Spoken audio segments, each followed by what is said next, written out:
السلام علیکم، آپ دیکھ رہے ہیں کے نیوز ایچ ڈی۔ میں ہوں حارث علی شاہ گیلانی۔ چلتے ہیں آج کی اہم خبروں کی طرف۔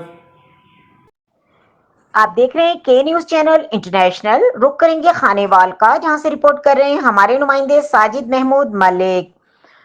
تحصیلدار فتح جنگ چودھری شفقت محمود کی بلوچستان میں شہید ہونے والے لانس نائک عثمان کے قبر پر حاضری دی آئی اور پھول کی پتیاں نچھاور کی۔ اس موقع پر چودھری شفقت محمود کا کہنا تھا کہ شہدا ہمارے ملک کا اثاثہ ہیں، ہم شہدا کی فیملیز کو کبھی تنہا نہیں چھوڑیں گے۔ گزشتہ روز چودھری شفقت محمود نے لانس نائک عثمان کے قبر پر حاضری دی اور اس موقع پر انہوں نے کہا کہ قوم اپنے شہدا کی قربانیوں کو ہمیشہ یاد رکھے گی۔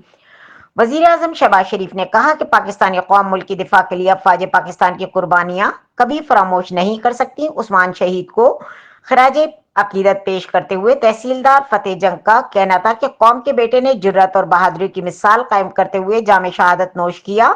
انہوں نے کہا کہ عثمان شہید نے مٹی کی حفاظت کو اپنی جان پر فوقیت دے کر آئندہ نسلوں کے لیے مادر وطن سے وفا کی لازوال تاریخ قائم کی۔